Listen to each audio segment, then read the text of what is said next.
का पाथेय बनता है। जोरदार तालियों से स्वागत करें माननीय मुख्यमंत्री महोदय का। आज के समारोह में मंच पर उपस्थित प्रदेश सरकार में मंत्रिमंडल के मेरे सहयोगी मंत्री श्रीमती माध्यमिक शिक्षा विभाग में श्रीमती गुलाब देवी जी, बेसिक शिक्षा विभाग के मंत्री श्री संदीप सिंह जी, प्रदेश के मुख्य सचिव श्री दुर्गा शंकर मिश्र जी, अपर मुख्य सचिव बेसिक और माध्यमिक श्री दीपक कुमार जी, बेसिक शिक्षा विभाग के सभी अधिकारीगण, प्रदेश भर में वर्चुअल माध्यम से जुड़े हुए हमारे सभी मंत्रीगण, जनप्रतिनिधिगण, अध्यापकगण, अभिभावकगण और प्यारे बच्चों, मुझे बहुत प्रसन्नता है कि विगत 6 वर्षों में प्रधानमंत्री मोदी जी के मार्गदर्शन में, उनके यशस्वी नेतृत्व में देश की सबसे बड़ी आबादी के राज्य उत्तर प्रदेश ने समग्र विकास की जो एक अवधारणा होती है उसको साकार करते हुए क्रांतिकारी परिवर्तन उत्तर प्रदेश के अंदर लाने का प्रयास किया है। कल आपने देखा होगा नीति आयोग के द्वारा उत्तर प्रदेश से गरीबी से मुक्त करने के जिस लक्ष्य को प्राप्त करने में सफलता प्राप्त की गई है, यानी 6 वर्ष में उत्तर प्रदेश से लगभग 5.5 करोड़ लोग गरीबी से मुक्त हुए हैं, यानी वे सक्षम बने हैं, गरीबी से मुक्त होकर के सक्षमता की ओर आगे बढ़े हैं। नीति आयोग ने इसके लिए जो पैरामीटर तय किए थे, उस पैरामीटर में सबसे पहला पैरामीटर था शिक्षा का। शिक्षा के क्षेत्र में आमूलचूल परिवर्तन करने की दिशा में कदम बढ़ाए हैं और आने वाले 5 7 साल 10 साल में इसके और बेहतरीन परिणाम आएंगे। अभी से जो परिणाम आ रहे हैं बहुत सकारात्मक दिशा में बढ़ रहे हैं। इसके लिए मैं उन सभी शिक्षकों का, उन सभी गुरुजनों का जिन्होंने इस सकारात्मक पहल में आगे आकर के इसे नेतृत्व दिया, इसकी ऑनरशिप ली और आज उसके परिणाम हम सबको देखने को मिल रहे हैं, उन सबका हृदय से अभिनंदन करता हूं और बेसिक और माध्यमिक शिक्षा विभाग को इस अभिनव कार्यक्रम के साथ जुड़ने के लिए हृदय से धन्यवाद भी देता हूं।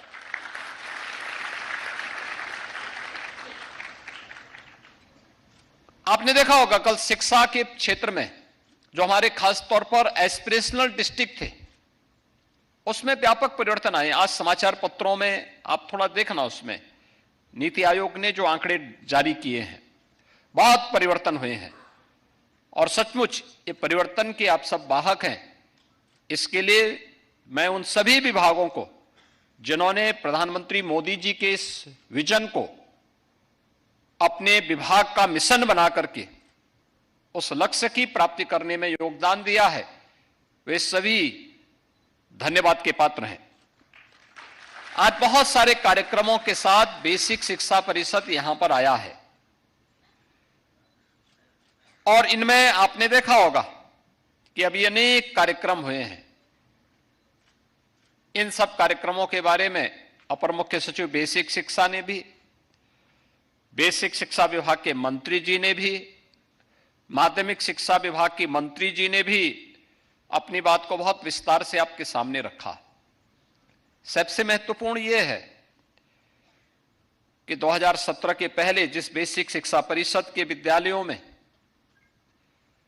बच्चे आने से डरते थे, लोगों में उत्साह नहीं था, गिरावट लगातार बढ़ती जा रही थी, आज वहां पर विद्यार्थियों की संख्या बढ़ती हुई दिखाई देती है।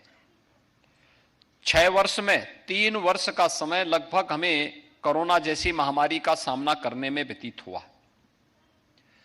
लेकिन इन 6 वर्षों में लगभग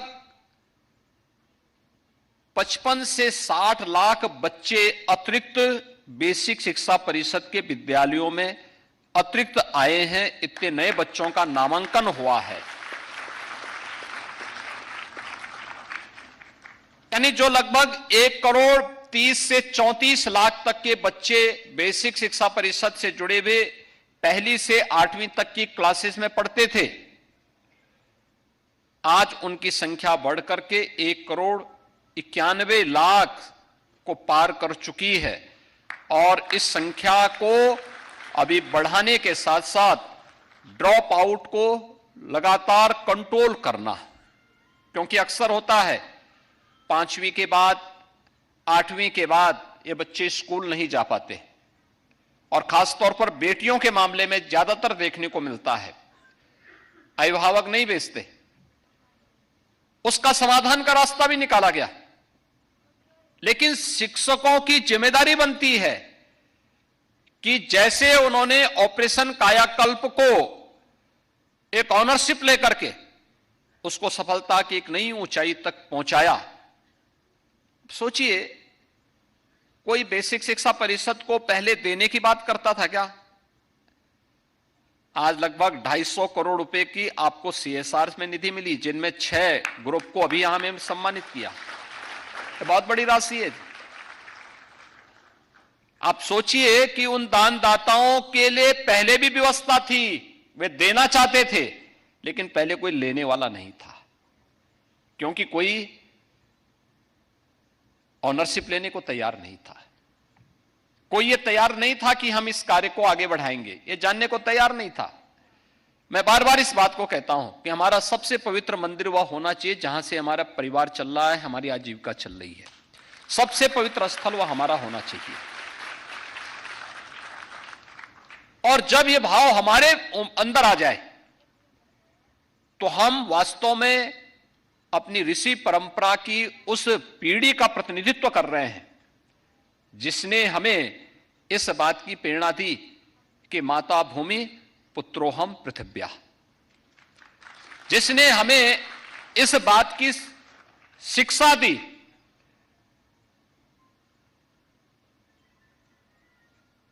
कि जो हम सबको उन सभी पवित्र भावों के साथ जोड़ती है जो एक छात्र को शिक्षक के प्रति, एक छात्र को अपने माता पिता के प्रति, एक छात्र को अपने अतिथि के प्रति देवत्व के भाव के साथ जोड़ता है। यह हमारे संस्कार थे, और जब हम अपने शिक्षा के केंद्र को भी इस कार्य के साथ जोड़ते हैं तो वह हम सबके सामने देखने को मिलता है। अब डीबीटी के माध्यम से जो पैसा यहां से आज भेजा गया, चाहे वह बेसिक शिक्षा परिषद के विद्यालयों में पढ़ने वाले बच्चों के लिए पहले 1100 रुपए दिए जाते थे, इसमें 100 रुपए की और वृद्धि करते हुए 1200 रुपए हर छात्र के अभिभावक के अकाउंट में गया है। और उस अकाउंट से ये उम्मीद की जाती है कि हर शिक्षक हर छात्र के लिए यूनिफॉर्म बनवाने के लिए उनके अभिभावकों के साथ बैठक करके एक समय सीमा के अंदर ये सुनिश्चित करें कि उनके लिए 2 यूनिफॉर्म बन जाए, bag, books, sweater, shoes, socks, ये सभी उन बच्चों के लिए क्रय अभिभावक कर ले और बच्चे नियमित रूप से अपनी यूनिफॉर्म में ही स्कूल आए। यह हम सुनिश्चित करें। थोड़ा प्रयास करेंगे, संवाद बनाएंगे, समस्या का समाधान निकलेगा और बच्चों के लिए आंतरिक की जा रही धनराशि का सही उपयोग उन बच्चों के लिए हो पाएगा। इसमें 2 चीजें सामने आई हैं। एक, जो हर बार शिकायत आती थी, 2 वर्ष पहले, 3 वर्ष पहले तक ये शिकायत आती थी। जब हमने 2017 में योजना प्रारंभ की तो शिकायत आती थी कि साहब यूनिफॉर्म नहीं मिल पा रहा है, बैग नहीं मिल पा रहा है, बुक्स नहीं मिल पा रही है, और भी तमाम शिकायतें आती थी, जूते मोजों की शिकायत आती थी। उस समय फिर यह व्यवस्था हुई कि अगर हम पैसा बच्चों को दे देंगे, या कुछ जगह ये भी शिकायत आती थी कि साहब क्वालिटी का सामान नहीं उपलब्ध कराया जा रहा है। आज कम से कम अभिभावक को जाएगा तो अभिभावक क्वालिटी के अनुसार, अपनी पसंद के अनुसार, छात्र छात्रा की पसंद के अनुरूप या उसकी साइज की यूनिफॉर्म भी बना देंगी, या उसके साइज के जूते मोजे भी ले लेंगे, और साथ साथ समय पे सब कुछ हो जाएगा और कहीं कोई भ्रष्टाचार भी नहीं होगा। यह पारदर्शिता और शुद्धता का एक नमूना है और उस कार्यक्रम को आगे बढ़ाने का कार्य हुआ है।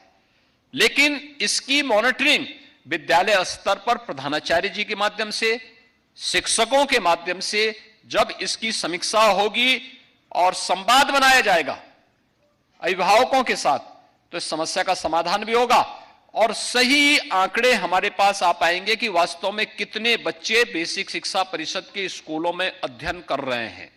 वह सही जानकारी हमें यहां उपलब्ध हो जाएगी। और इसी प्रकार से कस्तूरबा गांधी विद्यालयों को भी आपने देखा होगा। कस्तूरबा गांधी विद्यालयों के जो 746 विद्यालय थे, इनके क्रमिक उन्नयन के कार्यक्रम को आगे बढ़ाया गया। इन्हें 12वीं तक करने का प्रयास हुआ और 12वीं तक होने के बाद अब उन विद्यालयों में उनके स्तर को सुधारने की व्यवस्था, उसके लिए इंफ्रास्ट्रक्चर की व्यवस्था।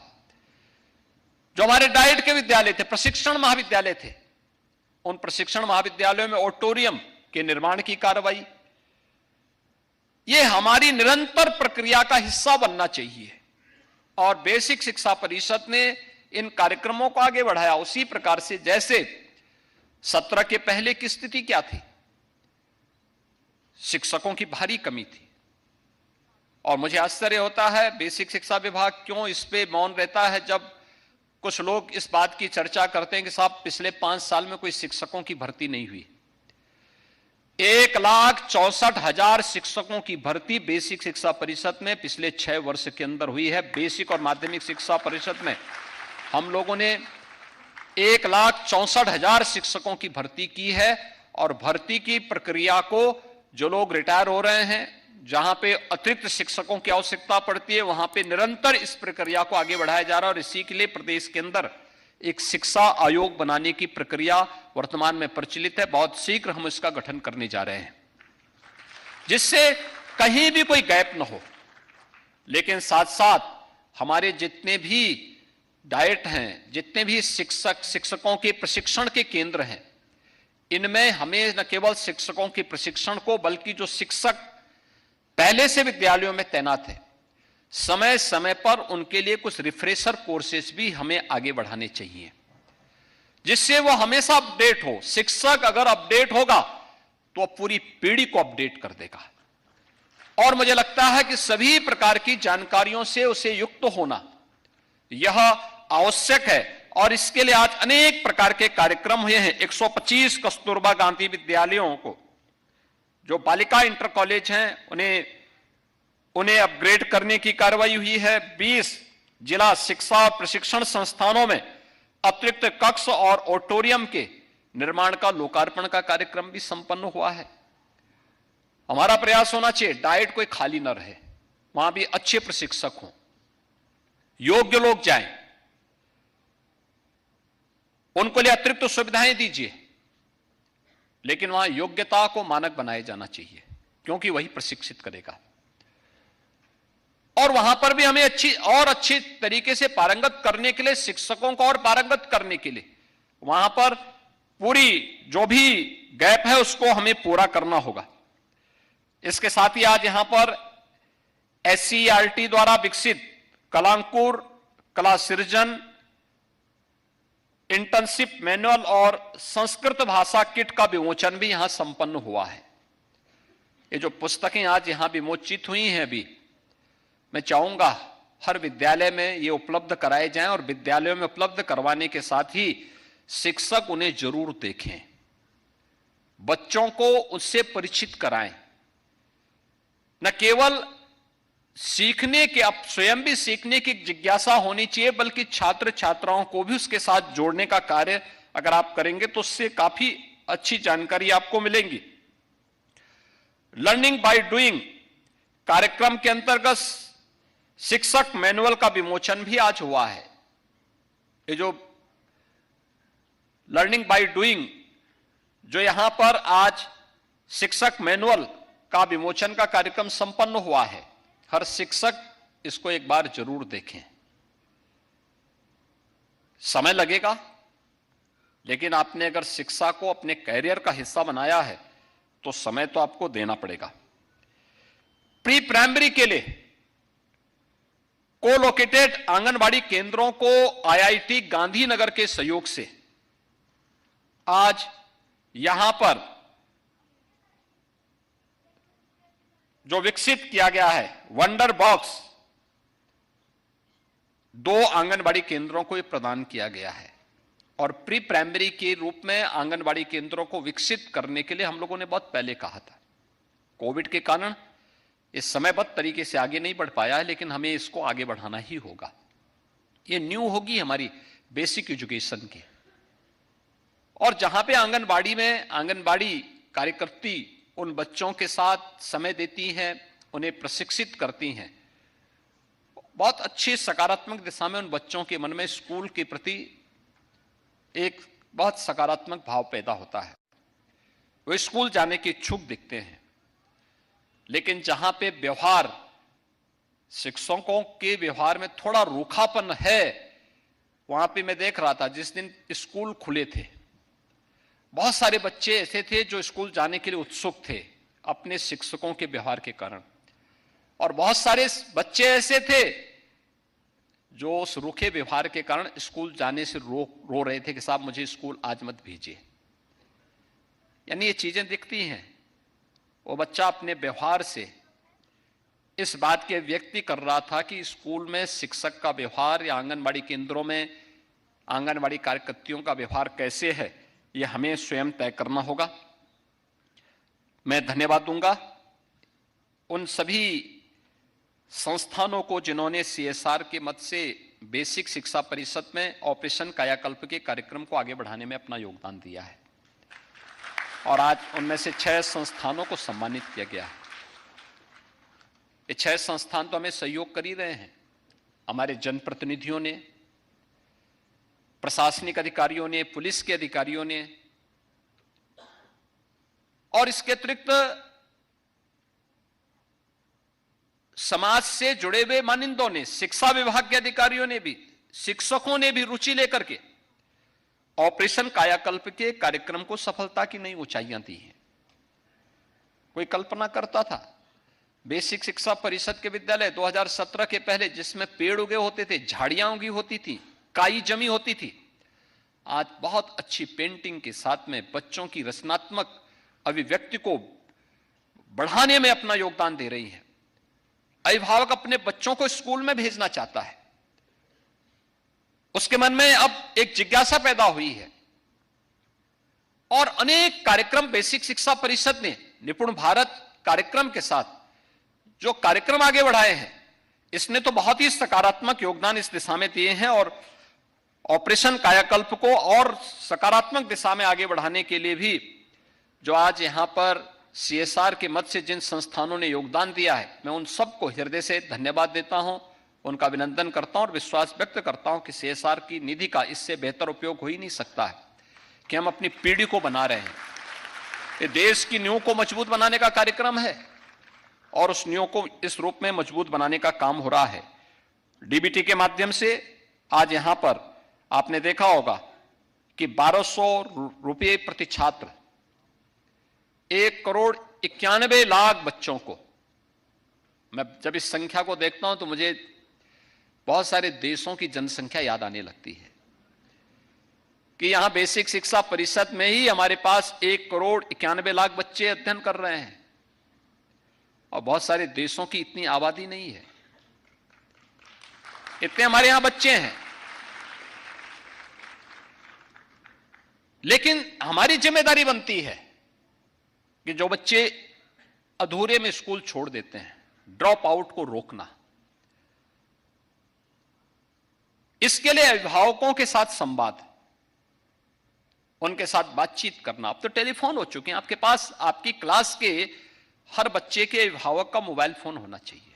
बच्चा स्कूल नहीं आया, तत्काल उस शिक्षक को जैसे आपको समय मिले नोट कर लिया, अपनी डायरी में नोट करिए और फिर उस शिक्षक, उस अभिभावक को फोन से पूछिए, क्या आपका बच्चा स्कूल क्यों नहीं आ पाया?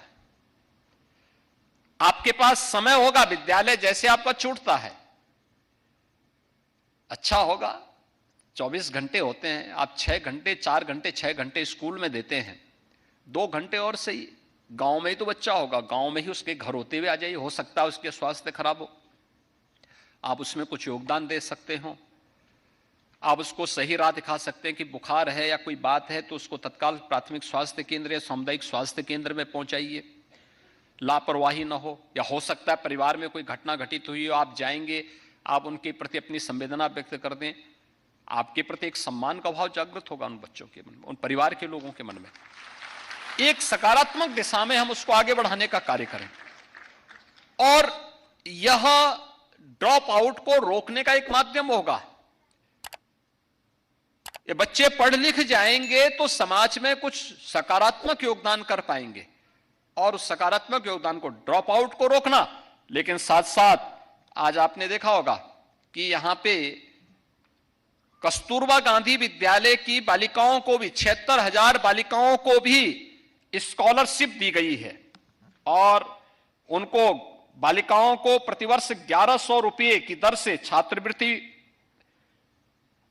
19,553 दिव्यांगजनों को 2,000 रुपये का स्टाइपेंड और 11,364 ऐसे बच्चे जो बिना सहायता के विद्यालय आने में समर्थ हैं, नियमित विद्यालय आने हेतु प्रेरित करने के उद्देश्य से 6,000 रुपये के स्कॉट अलाउंस की डीबीटी का भी आज यहां पे हमने वो धनराशि डीबीटी के माध्यम से उनके अकाउंट में भेजी है।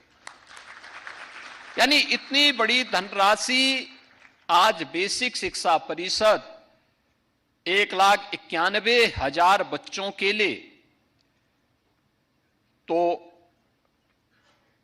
2,300 करोड़ रुपए की राशि उनके यूनिफॉर्म के लिए, जूता मोजा के लिए, बैग के लिए ये उपलब्ध करवाया है।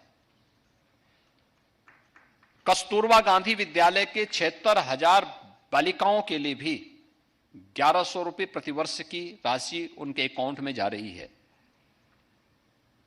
और दिव्यांग बच्चों के लिए भी आज एक निश्चित राशि उनके अकाउंट में आज यहां पर डीबीटी के माध्यम से आंतरित की गई है। अब इस राशि का सही सदुपयोग हो, इसके लिए हमें थोड़ी रुचि लेनी पड़ेगी और उस रुचि के लिए ही मैं आप सबका आह्वान करूंगा कि ये सभी कार्यक्रम इसके साथ जोड़ने चाहिए।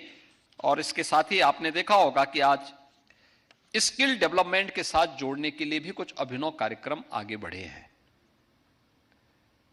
हमें बच्चों के मन में सकारात्मकता पैदा करनी पड़ेगी और इसके लिए ड्राइंग बनाने का कार्यक्रम हो सकता है।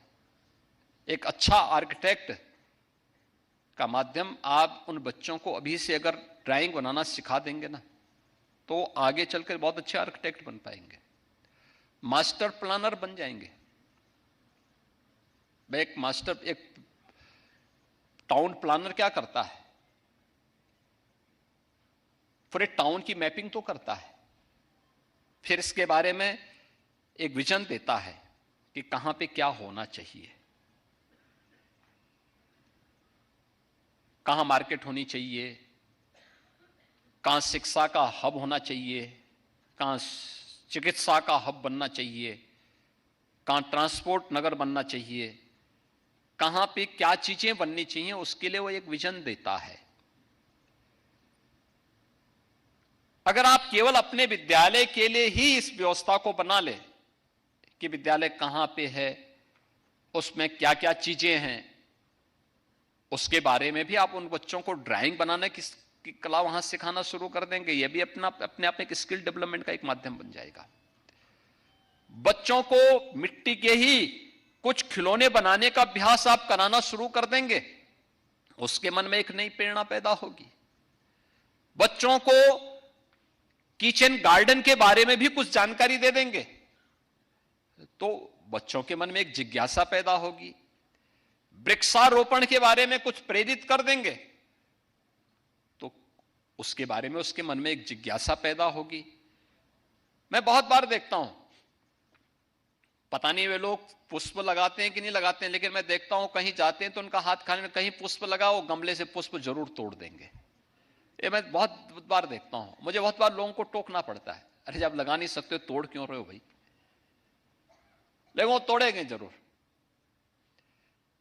क्योंकि उसको सही रास्ता दिखाया ही नहीं गया, बताया ही नहीं गया। वो लगा नहीं सकता लेकिन तोड़ने में विश्वास करता है। अगर हम बच्चों को बताएं कि देखो अनावश्यक मत तोड़ना चाहिए पुष्प, लेकिन अगर हम लगाने के बारे में बता सकें, विद्यालय में अच्छी सजावट होनी चाहिए, क्यारी बनाइए, बच्चों को उसके बारे में थोड़ा बताइए, शिक्षक भी थोड़ा मेहनत कर ले तो मानसिक श्रम और शारीरिक श्रम दोनों अगर मिल जाएगा तो उसके बहुत बेहतर परिणाम आ जाएंगे, बहुत अच्छे परिणाम आ जाएंगे।